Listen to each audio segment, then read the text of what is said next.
Ladies and gentlemen, you are watching yet another episode of Lima Shenanigans of 1977. It's Friday night, and you know what that means. It's time for the AEW Rampage Event Center Report.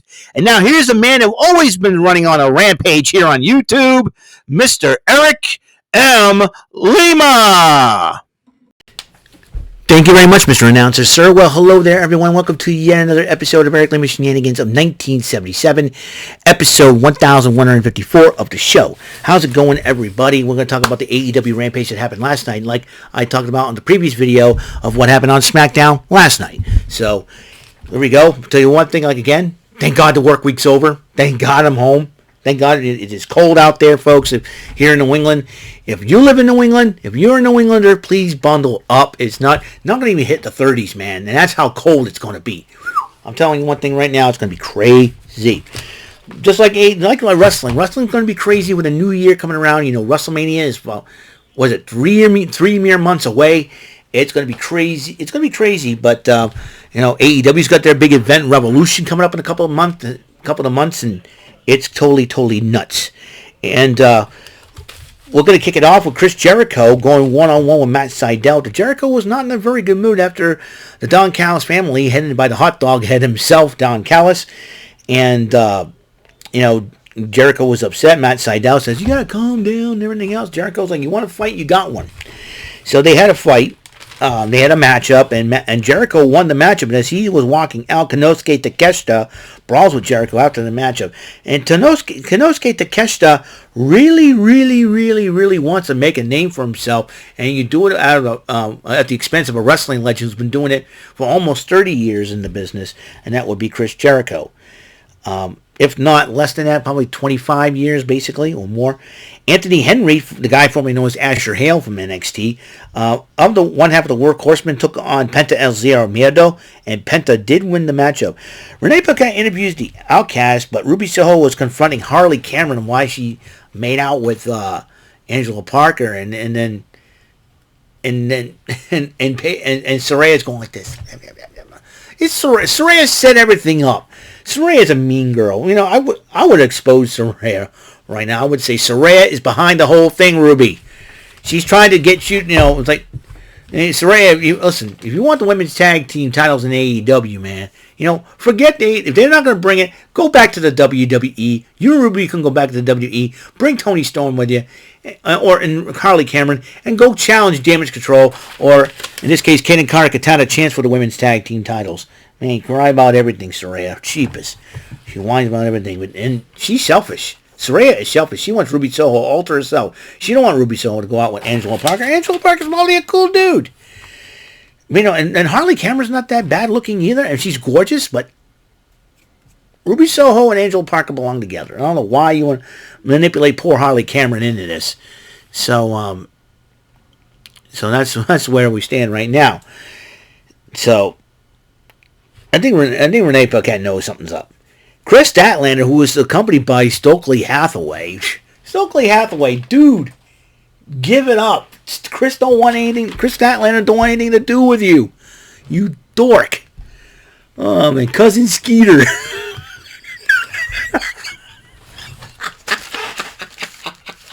Wee! Cousin Skeeter. Cousin Skeeter.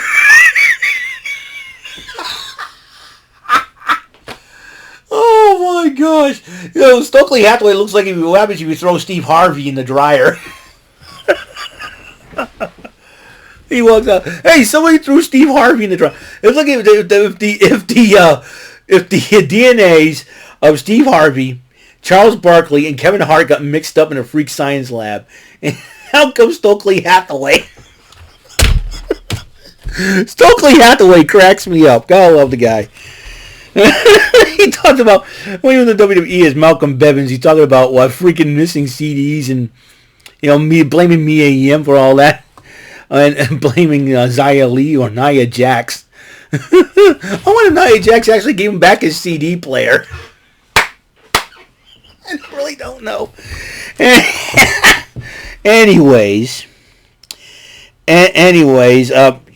she fought one-on-one with Queen Aminata, and Statlander ended up winning the matchup. And Jay Lethal confronts Sanjay Dutt and Satnam Singh, and Jay Lethal about had enough with his Planet Jarrett thing. He wants to go off on his own and win singles titles.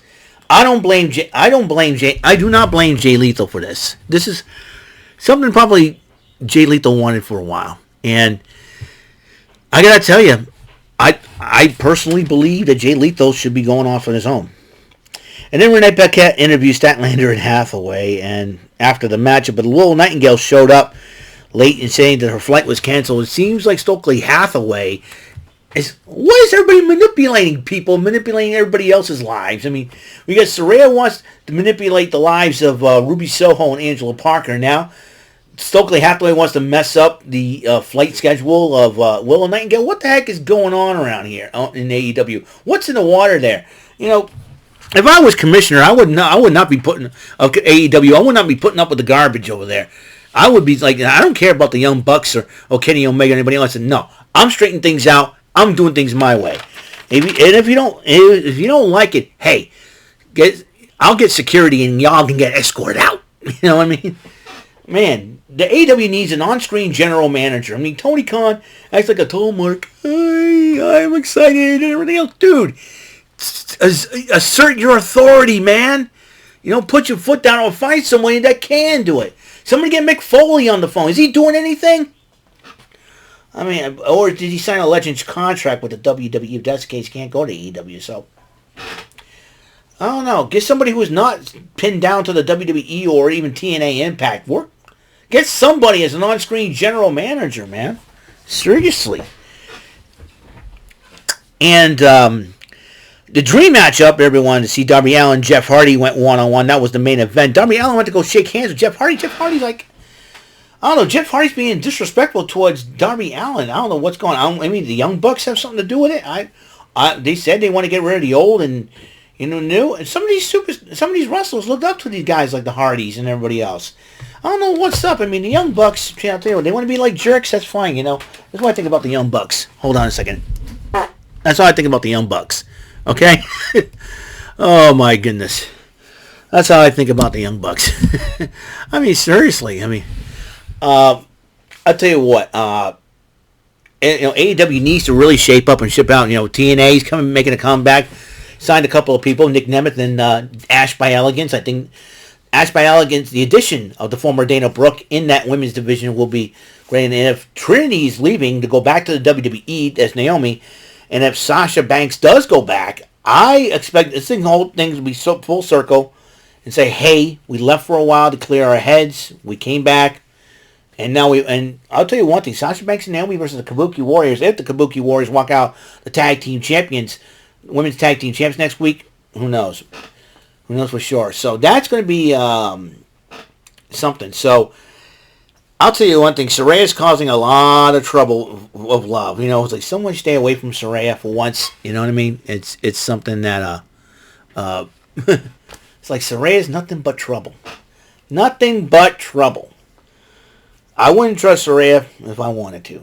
Beautiful as she is, but I'd rather take my chance with either Toni Storm or Harley Cameron than Saraya. That's all that there is to it. Oh, man. Let's see. What else is there? Yeah, that's about it. That's about it, ladies and gentlemen. That's what all happened last night on AEW Rampage. Revolution is not a little bit around the corner. And January is almost over, folks. I'll tell you what, like I said before, the work week is over. We dodged a minor bullet from yesterday. And it's crazy. It's crazy to say the least. So, that's all the time we have on this show. Like I said, if you like any of the videos that I do, please leave a like, subscribe, ring the bell for notification. That way you'll be caught up on all my videos. So until the next episode comes rolling around, Mr. Announcer, take us home. That is all for today's episode. This is your announcer speaking for Eric Lima Shenanigans of 1977. A Big Beefy E, doing for Bob Saget Productions, and in association with or even both for Telepictures and Distribution. Thank you for watching today's episode. Tune in next time for another episode of Eric Lima Shenanigans of 1977. Goodbye for now.